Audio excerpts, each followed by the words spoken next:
यज्ञ, अगर यज्ञ ना हो तो जल वृष्टि संभव नहीं है। और यज्ञ का आधार है वेद, अगर वेद नहीं है तो यज्ञ असंभव है। और वेद का आधार है भगवान नारायण, और नारायण का कोई आधार नहीं, वो सर्वाधार है। इसलिए यज्ञ नारायण भगवान उनको कहा जाता है। अन्नादि भवन्ति भूतानि पर्जन्यादन्न संभवा, यज्ञात भवत पर्जन्यो यज्ञा कर्म समुद्भवा, कर्मम ब्रह्मोद्भवम विद्धि ब्रह्म अक्षर समुद्भवम, तस्मात् सर्वगतम ब्रह्म नित्यम यज्ञे प्रतिष्ठितम। राजर्षि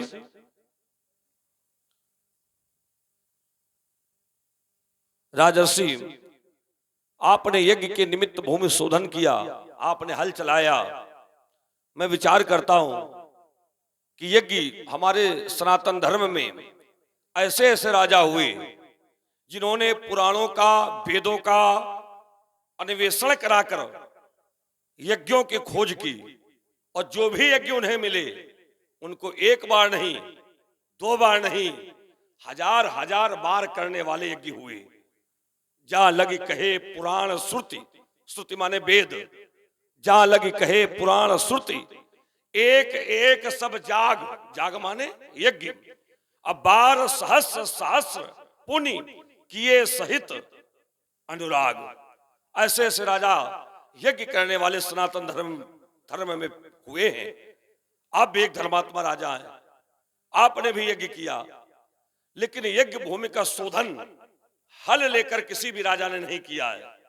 और आपने हल लेकर के भूमि शोधन किया, तो इसमें कारण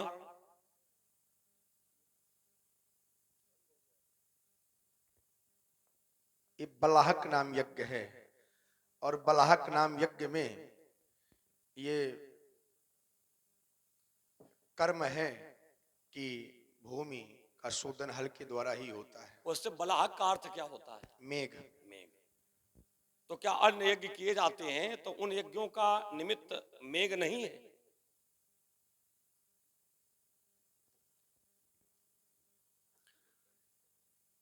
चलिए, इस कन्या का नाम बताइए, क्या है नाम इस कन्या का? सीता। सुंदर। मैं इस कन्या को आशीर्वाद देता हूं, सब पतितों दलितों दुखितों की मन की बेटी अरमान तुम्ही हो, आशीर्वाद हमारा तुमको, जन जन की वरदान तुम्ही हो। तुमसे भी शिक्षा ले सीता, सारी जग की नारी, सतियों में हो सती शिरोमणि, तुम बनोगी पति को प्यारी। राजर्षि, ये कन्या जो तुम्हें भूमि से प्राप्त हुई है, तो हल चलाने पर कभी किसी को संतान मिली हो, ऐसा आज तक कोई उल्लेख किसी धर्म ग्रंथ में प्राप्त नहीं होता है तुम्हें छोड़कर। ये सभी यहां कृषक बैठे हैं, ये लोग भी हल चलाते हैं, लेकिन कोई आवश्यक नहीं कि हल चलाने पर सबको कन्या मिले, कन्या प्राप्त हो जाए, पुत्र प्राप्त हो जाए। बड़ा आश्चर्य लगता है। जानते हो राजा जनक को हल चलाने पर कन्या क्यों मिली? राजा जनक के पूर्व जन्म की तपस्या है। राजा जनक इस जन्म के पूर्व में ब्राह्मण कुल में पैदा हुए थे। इनका नाम था हरदेव, और इनकी रानी सुनैना, उसका नाम था कनकलता। इन लोगों ने मिलकर माता भगवती की साधना की। माता भगवती प्रसन्न हो गई, बोली वरदान मांगो।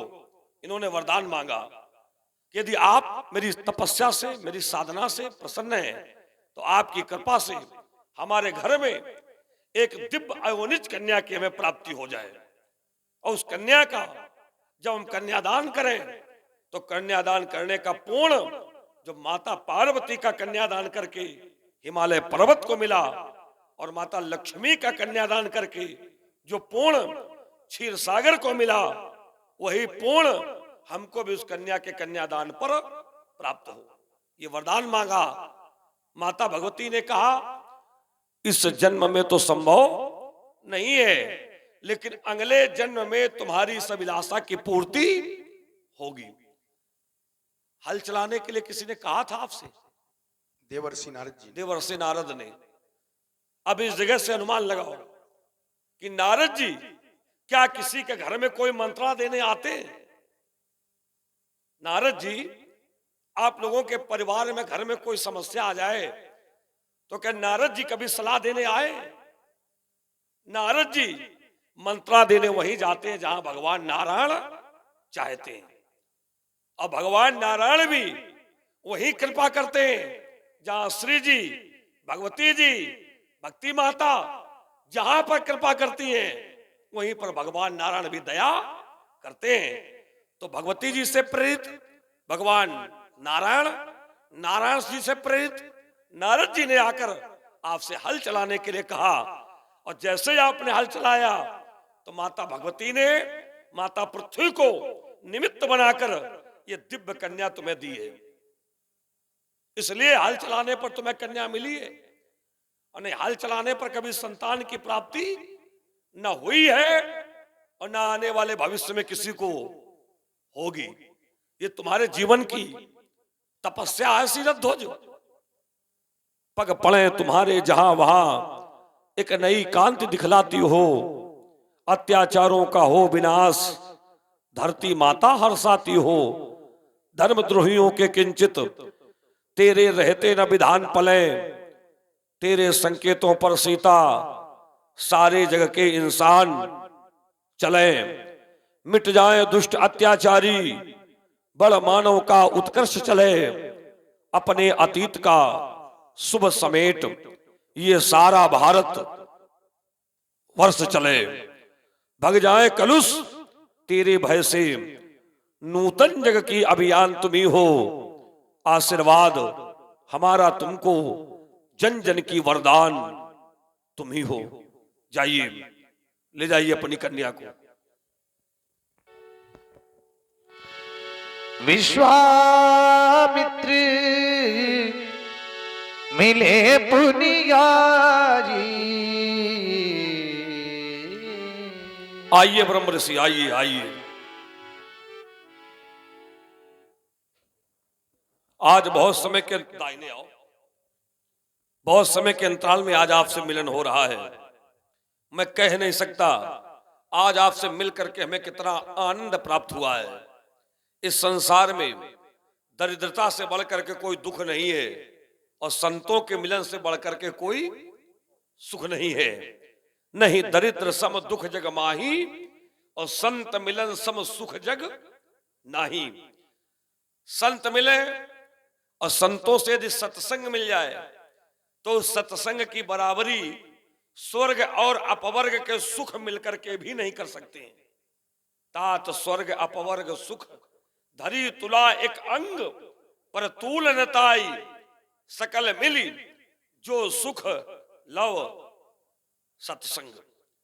लेकिन संत मिले तब तो सत्संग हो, और संतों के रूप में अगर कालनेमी मिल गए तो जीवन भी संकट में पड़ जाता है। संत की पहचान क्या है? कोई लाल पीले कपड़े पहने है, मस्तक पर चंदन लगा है, हाथ में कमंडल है, बड़ी बड़ी जटाएं हैं, गले में खूब माला पड़े हैं, तो क्या संत की परिभाषा हो गई? ये संतों का परिवेश है, ये संतों का परिवेश है। और हम लोग वेश देख करके भी संतों का सम्मान करते हैं। लेकिन संत है कौन?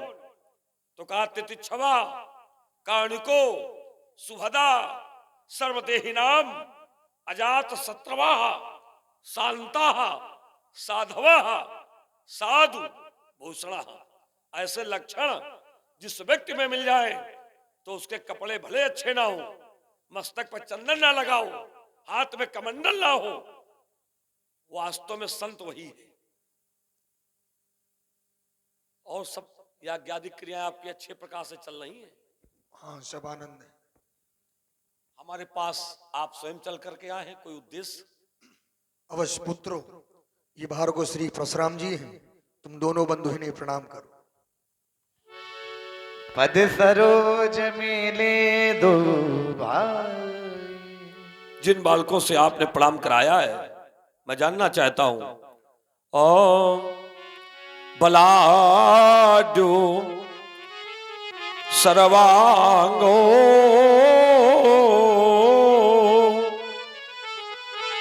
अमित महिमानमो अभिमतो सुतो तो कस्यो तो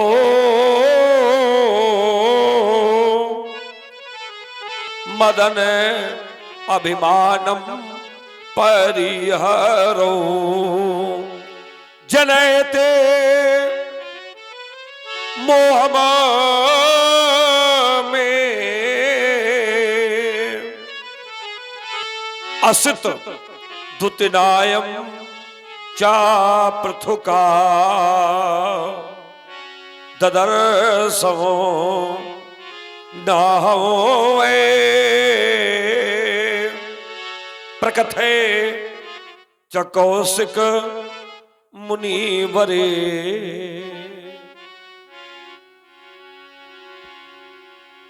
अवश्य ये अयोध्या के राजा महाराज दशरथ के पुत्र हैं, जो श्याम वर्ण है इनका नाम राम है, और जो गौर वर्ण इनका नाम लक्ष्मण है। चक्रवर्ती दशरथ जी के पुत्र हैं। अवश्य तो इसका तात्पर्य पुत्र वही है जो विभांडक जी के पुत्र श्रृंगी ऋषि के द्वारा सरयू नदी के तट पर पुत्रिष्ट यज्ञ के प्रसाद स्वरूप चक्रवर्ती जी को प्राप्त हुए थे। ये वही बालक होंगे। अवश्य। तो आप इनको लेने अयोध्या गए या चक्रवर्ती जी इन बालकों को आपकी सेवा में नियुक्त कर गए? नहीं, हम स्वयं लेने गए। अयोध्या आप गए थे? हाँ। एक बात आपसे पूछें,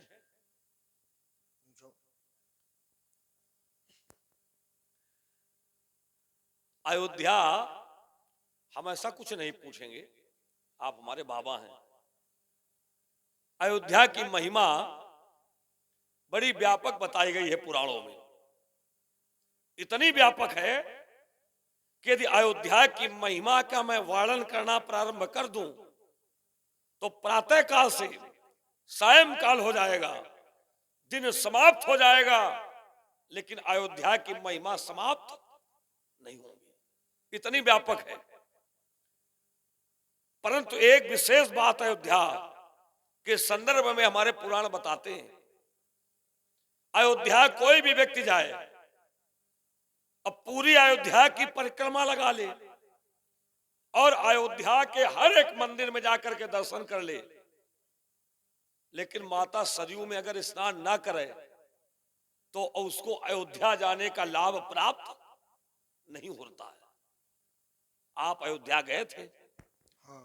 तो सरयू जी में बाबा जी स्नान किया था आपने? किया था। तो स्नान जाते समय हुआ था कि लौटते समय हुआ था? जाते समय। अति सुंदर।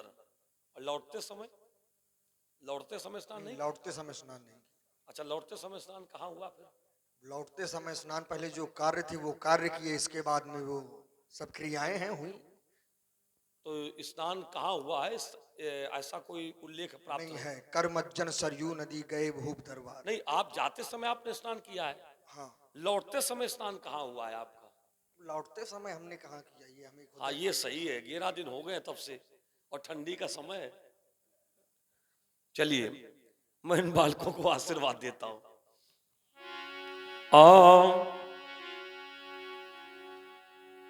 बढ़ावे बढ़ावे धन बल यश जगत जननी मां लक्ष्मी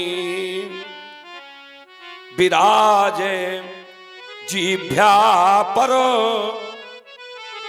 सदा विद्या मां सरस्वती करे कुल आयु की वृद्धि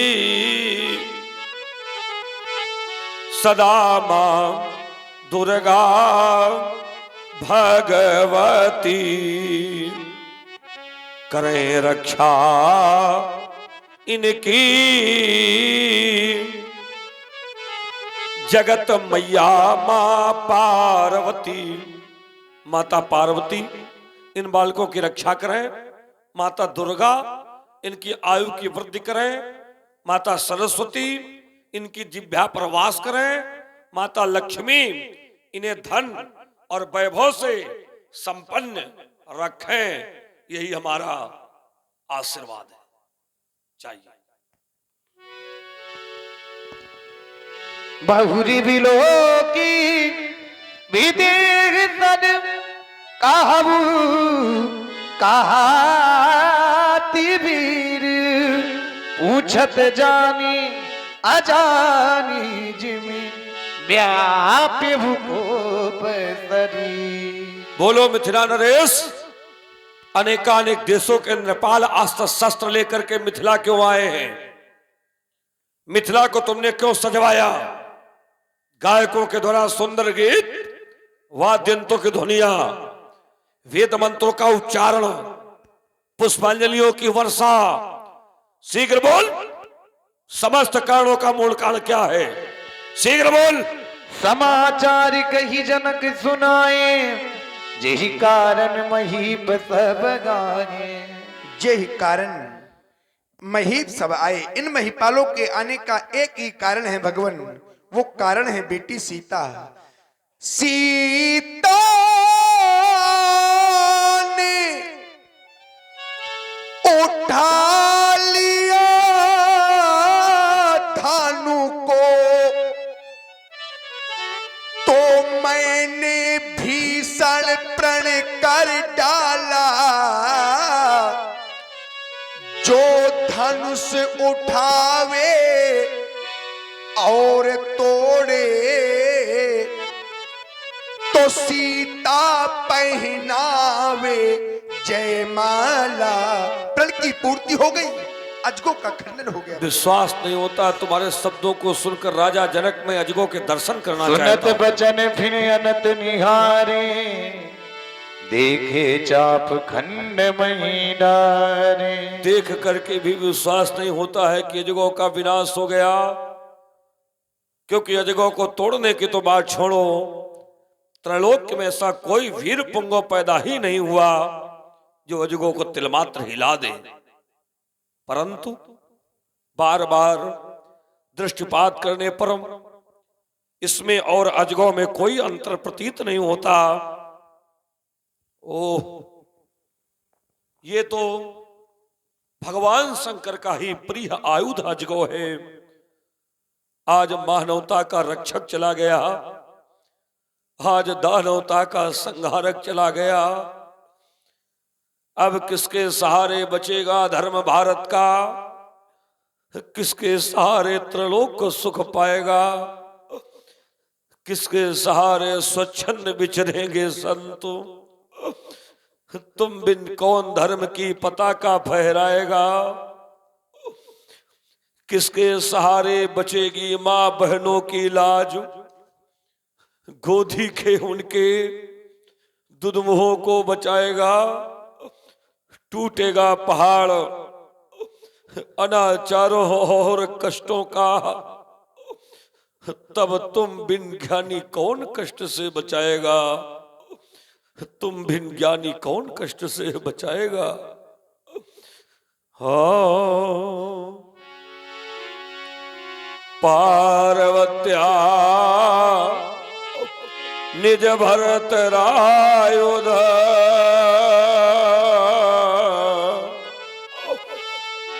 मिदम मिलानो यदभ चेतो निर्मोह के नच वासुके न वलितो यत सादरो नंदिना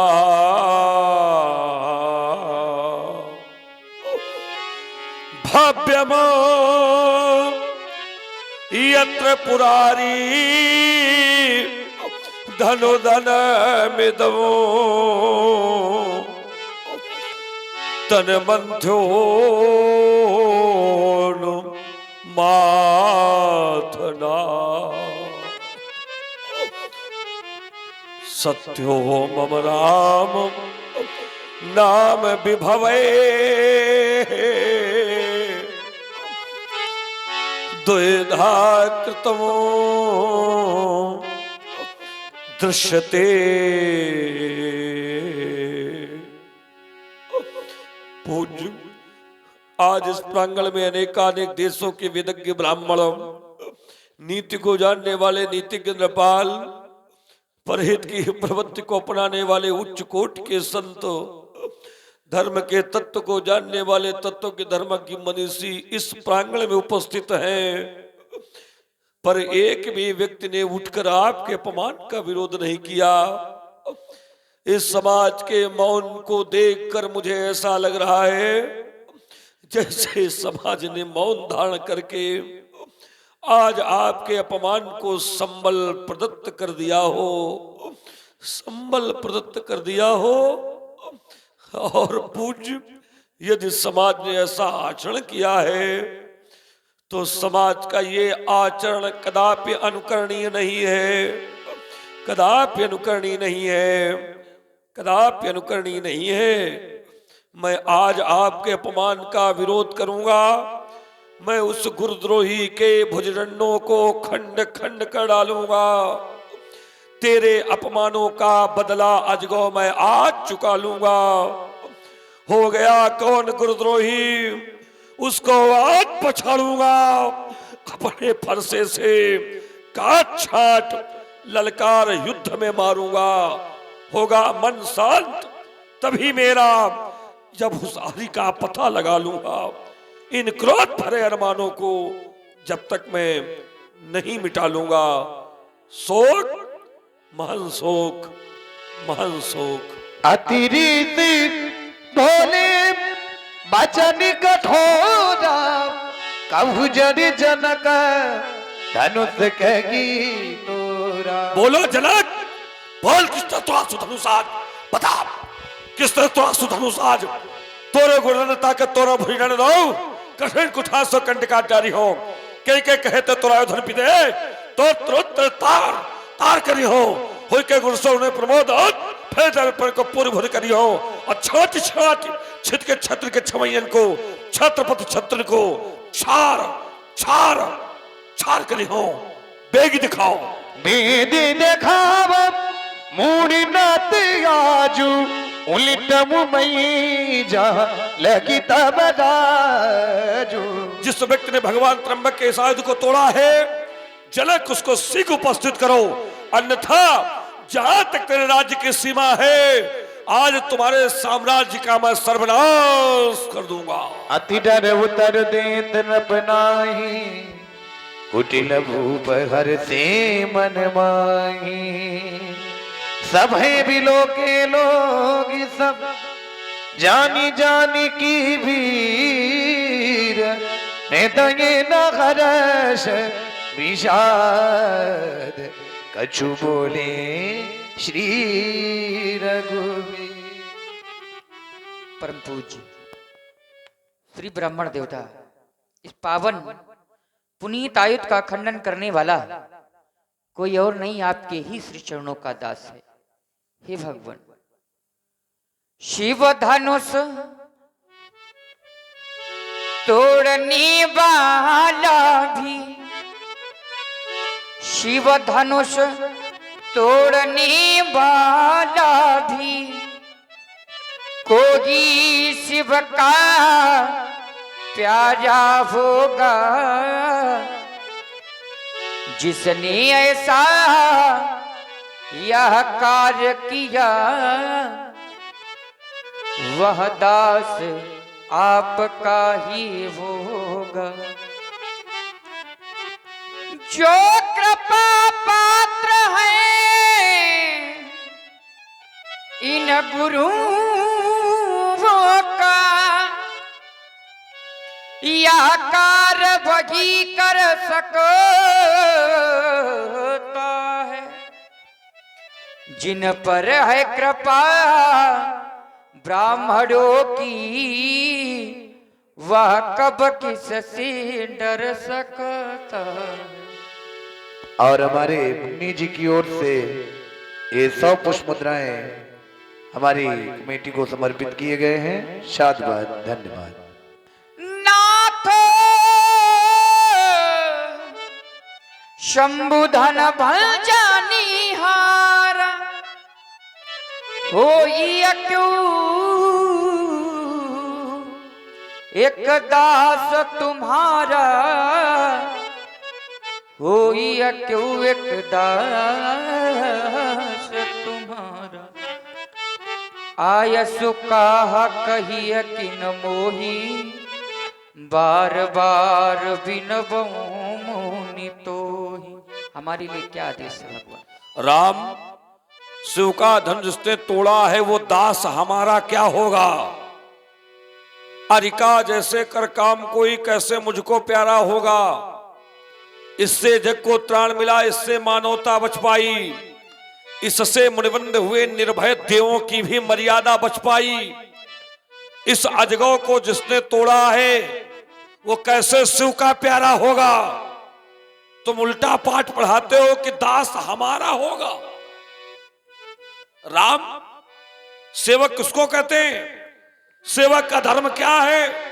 सेवक का कर्तव्य क्या है? आदरणीय व्यास जी बताइए। सेवक सो जो करे सेविकाई, ये है सेवक का धर्म। हरि करनी करी करिए लड़ाई।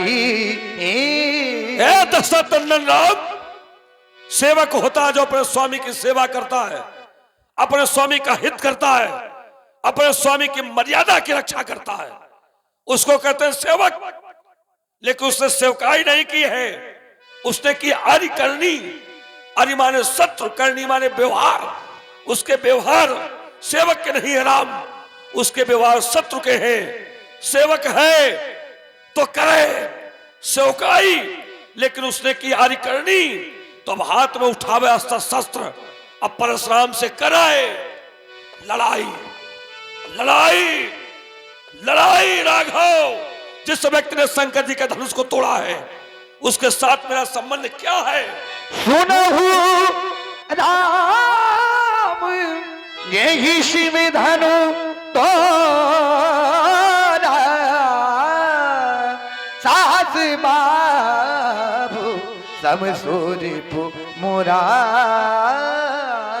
जिस व्यक्ति ने भगवान शंकर के धनुष को तोड़ा है वो सहस्वाव अर्जुन के समान मेरा घोर बैरी है बैरी, और उस बैरी के लिए मैं इस प्रांगण में घोषणा घोषित करने जा रहा हूं। सो बिलगाओ सो बिलगाबू बिगाई समाजा, नत मारी चाहिए सब राजा।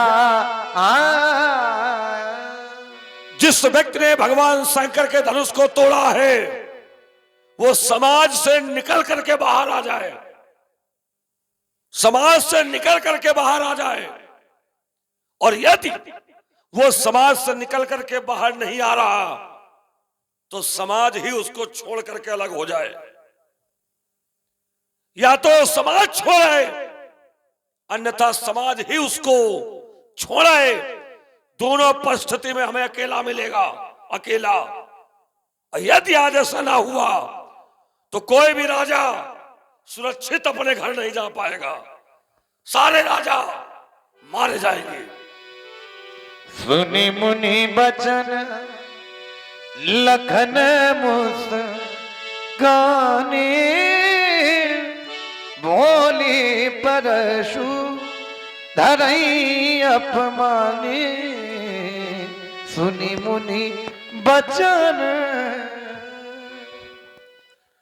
सुना आप सभी लोगों ने।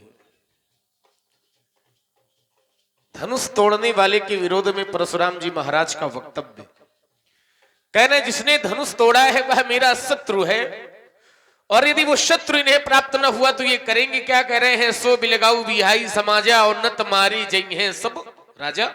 धनुष तोड़ने वाला यदि नहीं मिला तो समस्या राजाओं के लिए है, और उनमें भी एक दो राजा नहीं बल्कि नत मारी जई हैं सब, सभी मारे जाएंगे। कब? यदि धनुष तोड़ने वाला अलग नहीं हुआ तब।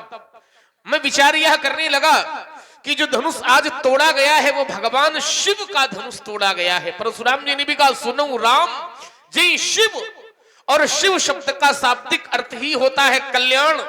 भगवान शिव से जो जुड़ जाता है उसका कल्याण हो जाता है। कर्पूर गौरम करुणावतारम, करुणा के अवतार हैं भगवान शंकर। और शंकर जी की कृपा जिस भक्त पर हो जाती है, संसार में वह भक्त भवसागर से पार हो जाता है। ऐसा मैंने जाना है। और धनुष ये भगवान शंकर का था। भगवान से जुड़ी एक कथा पर हमारा ध्यान चला गया। महात्मा मृकंड के कोई पुत्र नहीं था, तो महात्माओं से पूछा कि हमारे संतान का सुख कब प्राप्त होगा। महात्माओं ने मृकंड की भाग्य रेखा को देखा तो निर्णय ये दे दिया कि तुम्हारे जीवन में संतान सुख है ही नहीं। चिंतातुर हो गए मृकंड जी। पूछा कोई उपाय जिससे हमें पुत्र की प्राप्ति संभव हो सके। तो महात्माओं ने आवाज केवल एक ही दी कि भगवान शंकर यदि कृपा कर देंगे तो तुम्हें पुत्र मिल जाएगा, क्योंकि भगवान शंकर में यह सामर्थ्य है कि भाव्यु मेट सके। होनहार को मिटाने की शक्ति भगवान शंकर में है। शंकर जी की कृपा हो जाएगी तो पुत्र प्राप्त हो जाएगा। महात्मा जी ने भगवान शंकर की भक्ति की, पुत्र प्राप्त हो गया। लेकिन समस्या यह थी कि पुत्र केवल 5 वर्ष जीवित रहेगा। अल्पायु था बालक। 5 वर्ष बाद पिता से संबंध विच्छेद करके संसार छोड़ करके चला जाएगा। समय बीतने लगा, पिताजी को चिंता होने लगी कि कुछ समय बाद हमारा पुत्र हमारा साथ छोड़ करके चला जाएगा। पुनः महात्माओं के पास गए, महाराज कोई उपाय जिससे हमारा पुत्र अल्पायु से दीर्घायु हो सके। महात्माओं ने कहा भगवान शंकर तो मृत्यु के भी देवता है। शंकर जी यदि कृपा कर देंगे बालक पर तो फिर बालक मृत्यु प्राप्त नहीं करेगा बल्कि अल्पायु से दीर्घायु हो जाएगा। बालक भगवान शंकर की सेवा में लग गया। बालक भगवान शंकर से जुड़ गया, भगवान शंकर की भक्ति करने लगा, नाम जपने लगा। भगवान शंकर की कृपा हुई। यमराज जिस दिन प्राण लेने आए, अंतिम दिन था 5वें वर्ष का, यमराज प्राण लेने आए। यमराज माने काल प्राण लेने के लिए आया, लेकिन काल प्राण लेने में सफल नहीं हो पाया और काल को उल्टे पैर वापस लौटना पड़ गया, क्योंकि बालक पर अब महाकाल की कृपा हो गई थी। तो भगवान शंकर की कृपा हो गई तो यमराज भी बालक का बाल बांका नहीं कर पाए। भगवान शंकर की कृपा हो गई तो भगवान शंकर के सुरक्षा चक्र का भेदन यमराज भी नहीं कर पाए, क्योंकि बालक भगवान शंकर के प्रति समर्पित हो गया था, बालक भगवान शंकर से जुड़ गया था। तो यमराज भी शंकर जी के सुरक्षा चक्र का भेदन नहीं कर पाए।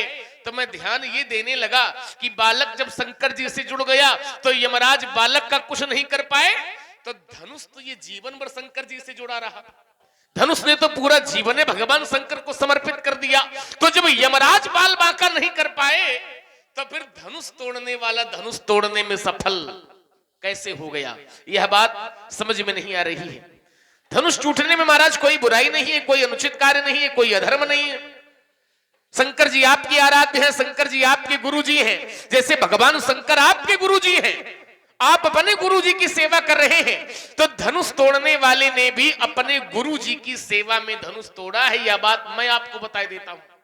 धनुष तोड़ने वाले ने भी अपने गुरु जी की सेवा में ही धनुष तोड़ा है। जब गुरु जी ने कहा है तब आदेश का पालन किया है। और हमारे यहाँ की तो ये संस्कृति रही है कि पुत्र अपने माता पिता वयोवृद्ध महापुरुष गुरुजनों के आदेश का पालन करें। और गुरु जी ने जब कहा कि धनुष तोड़ो, तब धनुष तोड़ने वाले ने धनुष का खंडन किया है। तो धनुष तोड़ने वाला तो आप के नियम पर चल रहा है।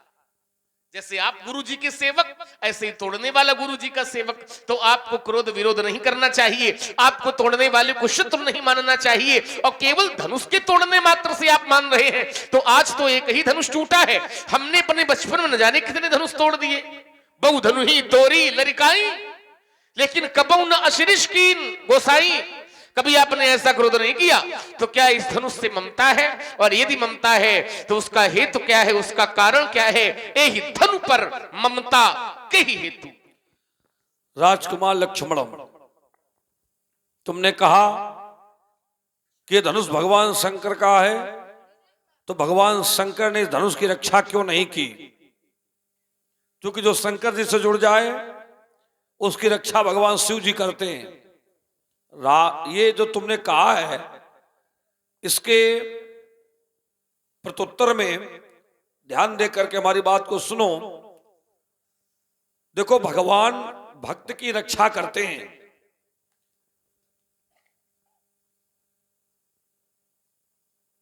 भगवान भक्त की रक्षा करते हैं और भगवान भक्त की रक्षा कभी कभी नहीं भी करते हैं। अब इसमें निमित्त क्या है? इसमें निमित्त है भक्ति की प्रवृत्ति। भक्त कैसा है। भक्त यदि निष्काम है तो कोई आवश्यक नहीं कि भगवान उसकी रक्षा करें, और भक्त यदि सकाम है तो उसकी साधना, उसकी तपस्या जब फलवती होती है तो भगवान उसको वरदान देने के लिए आते हैं, उसकी रक्षा भी करते हैं। तो ये जो धनुष यहां तोड़ा गया है ये महात्मा दधीच की अस्थियों से बना है, और महात्मा दधीच शंकर जी के बड़े अनन्य भक्त थे। कितने अनन्य भक्त थे। महाशैवम सुप्रतापी दधीचिर मुन सप्तमः, महाशैव थे और मुनियों में श्रेष्ठ थे। तो राजकुमार, जब भक्त की प्रवृत्ति निष्काम होती है तो कोई आवश्यक नहीं है कि भगवान उसकी रक्षा करने के लिए आवे, कोई आवश्यक नहीं है। और यदि आते हैं तो भगवान का वो अपना व्यक्तिगत गुणधर्म है, लेकिन निष्काम भक्त के लिए कोई आवश्यक नहीं कि भगवान आए। और उदाहरण तो हम दे दें, देखो एक सरोवर में हाथी और मगर दोनों का युद्ध हो रहा था। मगर ने हाथी का पैर पकड़ लिया, हाथी बाहर निकल रहा था और मगर अंदर खींच रहा था। हाथी भगवान का था। 1000 साल तक युद्ध चला, 1000 साल तक, लेकिन भगवान नहीं आए। क्यों नहीं आए? क्योंकि हाथी में रक्षा के निमित्त कोई कामना नहीं थी। आए कब? जब हाथी में कामना का उदय हुआ, हाथी में अभिलाषा आई कि हे प्रभु हमारी रक्षा करो। ऐसा जब हाथी ने किया तो भगवान रक्षा करने के लिए आए। तो जब तक भक्त निष्काम रहता है तब तक कोई आवश्यक नहीं भगवान रक्षा करने के लिए आवे, और जब भक्त सकाम हो जाता है तो उसकी साधना देखकर भगवान समय समय पर रक्षा करते हैं। राजकुमार, दूसरा बिंदु तुम्हारा, तुमने कहा धनुष तोड़ने वाले ने अपने गुरु जी के कहने पर धनुष को तोड़ा है। जिस प्रकार से आप अपने गुरु जी की सेवा कर रहे हैं उसी प्रकार से धनुष तोड़ने वाले ने भी अपने गुरु जी की सेवा में धनुष को तोड़ा है। देखो ये बात हमें किसी ने नहीं बताई थी, अभी तक ये बात हमको किसी ने नहीं बताई, लेकिन चलो अच्छा राजा तुमने बताया। अब यदि बताया है तो इसका समाधान सुनो। अगर गुरु जी ने धनुष को तोड़वाया है तो अब तुम बैठो, अब तुम बैठो और गुरु जी जहां बैठे हो उनसे कहो उठो। गुरु जी जहां बैठे हो तो उनसे कहो उठो, क्योंकि जब गुरु जी ने धनुष तोड़वाया है तो अब धनुष तोड़ने वाले की रक्षा का दायित्व गुरु का है, ना कि लक्ष्मण का। तो जिसका दायित्व है तो अपने दायित्व का निर्वाह करे। और यदि गुरु जी उठ करके खड़े होंगे तो हम विचार करेंगे, हम उस पर चिंतन करेंगे, और गुरु जी खड़े नहीं होंगे तो तुम्हारी हम एक नहीं मानेंगे, तुम्हारी हम एक नहीं मानेंगे। अगर तुम्हारी बात सही है कि गुरु जी के कहने पर धनुष तोड़ा गया है तो गुरु जी उठ करके खड़े हों, और क्यों तोड़ा गया, क्यों तोड़वाया, इस परिप्रेक्ष्य में परशुराम से विचार विनिमय करें। और यदि उठ करके खड़े नहीं होते तो हम यही मानेंगे कि लक्ष्मण परशुराम को भ्रमित करने के लिए ऐसा कह रहा है। और लड़काई में यदि तुमने बहुत सी धनुइयां तोड़ी है तो बेटा लड़काई के काम बंद करो, अब बड़े हो गए हो, अब लड़काई के कार्य बंद करो। देखो बालक जब छोटा होता है तो अपने माँ से कहता है माँ हमें टोटी दे दो, टोटी। तो टोटी का क्या कोई अर्थ होता है? नहीं होता है ना। लेकिन माता जानते हो क्या करती है? बालक के भाव पक्ष को समझ लेती है और टोटी की जगह बालक को रोटी दे देती है। ये माता का भाव पक्ष है। तो बाल्यावस्था में बालक जब रोटी को टोटी कहता है तो माता पिता को बड़ा आनंद आता है। जो बालक कहे तो तरी बाता, तो सुनई मुदित मन पितुवरु माता। और वही बालक अगर 16 साल का होकर रोटी को टोटी कहे तो फिर माता पिता को आनंद नहीं आता है। बालक छोटा हो और छोटा बालक अपने शरीर में धूल लगाकर पिता के पास पहुंच जाए तो पिताजी क्या करेंगे? वही करेंगे जो तुम्हारे पिताजी करते हैं। क्या करते थे तुम्हारे पिताजी? धूसर धूरी भरे तनु आए तो भूपति बियस गोद बैठाए। बाल्यावस्था में जब धूल लगा करके तुम जाते थे तो तुम्हारे पिताजी हंस करके तुम्हें अपनी गोदी में बैठा लेते थे। लेकिन कल्पना करो, आज अगर धूल लगा के पहुंच जाओ तो क्या तुम्हारे पिताजी गोदी में बैठा लेंगे? अब चूंकि वो तुम्हारी अवस्था नहीं है, इसलिए अब धूल लगा के जाओगे तो हो सकता गोदी में नहीं, कान पे दो चार बैठा ले। इसलिए बेटा ये लड़काई की बातें अब ना करो। रे न बालक काल बस भूलत तो न संभारम धनु समपुराय धनु विदित सकल संसार। देखिए महाराज, आप कहते हैं कि रे नृप बालक काल बश लक्ष्मण, तुम काल के वश में हो। काल के वश में नहीं महाराज, आपको भ्रम है। हम काल के वश में नहीं हो सकते हैं क्योंकि हम राम से जुड़े हैं, और जो भगवान से जुड़ा है वो काल बस नहीं, काल उसका बाल बांका नहीं कर सकता है। क्योंकि हमारे लिए तो शास्त्र कहते हैं कौशलेश सुत लक्ष्मण रामा और कालऊ जीत सके। हम तो काल को भी जीतने की सामर्थ्य रखते हैं, तो काल हमारा बाल बांका नहीं कर सकता है। और फिर जो भक्त भगवान से जुड़ जाता है तो आचार्य कहते हैं अकाल मृत्यु वो मरे जो काम करे चांडाल का, और काल उसका क्या करे जो भक्त है। तो जहां भगवान की कृपा दृष्टि है वहां काल बाल बांका नहीं कर सकता है। आइए, आपने जो बातें रखी, हमने कहा था जब ये भगवान शिव जी का धनुष है, भगवान शंकर का धनुष है, तो हमने एक उदाहरण भी आपको दिया था कि यमराज बालक का बाल बांका नहीं कर पाए, चूंकि रक्षा करने वाले शंकर जी थे, इसलिए यमराज बाल बांका नहीं कर पाए। तो जब धनुष शंकर जी का था तो फिर तोड़ने वाला तोड़ने में सफल कैसे हो गया? तो आपने कहा लक्ष्मण, भगवान शंकर अपने भक्तों की रक्षा करते हैं, और कभी कभी ऐसा होता है कि रक्षा नहीं भी करते हैं। देखिए महाराज, पहली बात तो ये कि जो कभी कभी जहां शब्द लग जाता है वो नियम नहीं बन जाता है। कभी कभी प्राय नहीं होता है, कभी कभी होता है, रोज नहीं होता है। तो नियम कौन है? जो प्रतिदिन है, जो प्राय है। और कभी कभी वाले को नियम नहीं कहते हैं, कभी कभी वाले को अपवाद कहते हैं। और नियम क्या है? नियम तो हमने ये जाना है, आप कहते हो कभी कभी रक्षा नहीं करते हैं, लेकिन नियम क्या है? नियम भगवान का ये है कि करऊं सदा, सदा माने कभी कभी, सदा माने सदैव, करऊं सदा तिनके रखवारी और जिमी बालक राखे। जैसे माता अपने पुत्र की रक्षा करती है, वैसे ही भगवान सदैव अपने भक्तों की। इसका क्या अर्थ हुआ? करऊं सदा, सदा माने सदैव, तो सदैव वाला मान्य होगा कि कभी कभी वाला मान्य होगा? अब आपने मगर और हाथी का उदाहरण दे दिया। देखिए, हमने क्या कहा था, यदि भगवान से कोई जुड़ गया, हाथी लड़ता रहा, हाथी को अपने बल पर यह था कि मैं मगरमच्छ से जीत जाऊंगा, ये छोटा सा जंतु, और कहा मैं हाथी।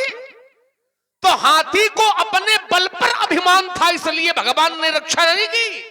और जब हाथी जान गया कि अब हमारे बस की बात नहीं, जब भगवान से जुड़ा, पहले नहीं जुड़ा, और जब जुड़ा तो भगवान ने उसकी रक्षा की। और धनुष पहले से भगवान शिव जी से जुड़ा है। सोई पुरारी को दंड कठोरा राज समाज आज जोई तोरा। धनुष पहले से जुड़ा है, और जो भगवान से जुड़ा है, चाहे वो सकाम हो और चाहे निष्काम हो, उसकी रक्षा की जिम्मेदारी भगवान की होती है। भगवान सदैव अपने भक्त की रक्षा करते हैं। अब एक बढ़िया प्रमाण आपको हम दे दें। राजा अम्बरीश तो निष्काम भक्त थे, निष्काम भक्त कोई लेना देना नहीं, भगवान से कुछ चाहिए ही नहीं, भगवान की सेवा को ही सब कुछ मानते थे। एतस्मन्यो काले तू अयोध्याधिपतिर महान अम्बरीश इति ख्यातो यष्टुम संपचक्रमे। राजा अम्बरीश भगवान की सेवा में लगे रहते थे, भक्ति में लगे रहते थे। और एक बार अम्बरीश पर दुर्वासा ऋषि ने क्रोध किया अम्बरीश को समाप्त करने के लिए। तो भगवान ने जैसे ही देखा कि मेरे भक्त पर कोई समस्या है, तो भगवान का सुदर्शन चक्र, जो कि पहले से अम्बरीश की रक्षा के लिए तत्पर था, अम्बरीश की रक्षा के लिए सुदर्शन चक्र तत्पर था, और अम्बरीश की रक्षा के लिए सुदर्शन चक्र दुर्वासा के पीछे पीछे चला। और दुर्वासा जी भागते रहे। क्यों भागते रहे? क्योंकि भगवान अपने भक्त का अपमान, अपने भक्त पर संकट नहीं देख सकते हैं। सुनो सुरेश रघुनाथ स्वभाव, निज अपराध ऋषाहि न काहू। लेकिन जो अपराध भगत कर करई, तो राम रोष पावक सो। भगवान अपने भक्तों की रक्षा सदैव करते हैं, चाहे वो भक्त सकाम हो या निष्काम हो। केवल अंतर यह है कि वो भगवान से जुड़ा होना चाहिए, भगवान के प्रति समर्पित होना चाहिए। और जहां समर्पण में कुछ कमी है, ध्यान से समझना, जहां समर्पण में, जैसे इसको सामान्य भाषा में समझा दे, जो पुत्र माता पिता के प्रति समर्पित है, माता जी हमें कुछ दे चाहे न दे, लेकिन हम माता जी की सेवा करेंगे। और कुछ लोग सेवा करते हैं कि सेवा हम करेंगे तो हमें संपत्ति मिलेगी, कभी ये मरे कभी मालिक हम बने। लेकिन जो इस भाव से सेवा करते हैं माता पिता की, कि माता पिता कुछ दे चाहे न दे, लेकिन सेवा करना हमारा कर्तव्य है, यदि ऐसे पुत्र पर संकट आवेगा तो क्या माता खड़े खड़े देखेगी और ये सोचेगी कि पुत्र हमसे कहा है तब हम रक्षा करें? ये तो नहीं देने देगी। माता को अपने प्राण भी देने पड़े और ऐसे पुत्र की रक्षा करनी पड़े तो माता अपने प्राण देने को तैयार हो जाएगी, लेकिन भक्त के जीवन पर कोई समस्या या पुत्र के जीवन पर कोई समस्या आने नहीं देगी। तो जब धनुष भगवान शंकर का था तो फिर शंकर जी को धनुष की रक्षा करनी चाहिए थी। तुम बेकार चक्कर में पड़े हो, अब कर सकते हैं, क्योंकि हमने तो ये जाना है कि भगवान शंकर जिसे मारना चाहेंगे उसे कोई बचा नहीं सकता है, और शंकर जी जिसे बचाना चाहेंगे उसको कोई मार नहीं सकता है। एक बात। दूसरी बात, हमने कहा महाराज जैसे आप अपने गुरु जी के सेवक हो, गुरु जी के प्रति समर्पित हो, तो धनुष तोड़ने वाले ने भी अपने गुरु जी की सेवा में ही तोड़ा है। तो इन्होंने हमें बताया कि लक्ष्मण तुम बैठो और गुरु जी को खड़ा करो। आपने कहा कि गुरु जी से कहो कि उठाओ। देखो महाराज ये हम नहीं कह सकते। शिष्य गुरु जी तो शिष्य से कह सकते हैं कि तुम उठाओ, लेकिन शिष्य का है गुरु जी से कि तुम उठाओ चलो, तो ये शिष्य के अधिकार में नहीं है। आप कहते तुम बैठो गुरु जी को खड़ा करो। अच्छा यही नियम यदि तुम पर लगावे, जैसे आप यहाँ हमसे ये अपेक्षा कर रहे हो कि लक्ष्मण तुम बैठो, जब गुरु जी के कहने पर धनुष टूटा है तो तुम बैठो गुरु जी को खड़ा करो, और यही नियम हम आप पर लगावे कि आपका तो धनुष टूटा नहीं है, टूटा आपके गुरु जी का है, तो तुम बैठो और गुरु जी का खड़ा करो, गुरु जी का लाओ। तो जब गुरु जी को लाओगे तो उनसे गुरु जब आपके गुरु जी आ जाएंगे तो फिर धनुष तोड़ने वाले के भी गुरु जी खड़े हो जाएंगे। तुम अपने गुरु के कर्मचारी और हम अपने गुरु के कर्मचारी, तो कर्मचारी से बात करें अधिकारी। ईमानदारी की बात ये महाराज। अब कहें क्या राजकुमार लक्ष्मण, तुम कहते हो कि गुरु जी का धनुष टूटा तो गुरु जी को तुम बुलाओ। अच्छा एक बात बताओ,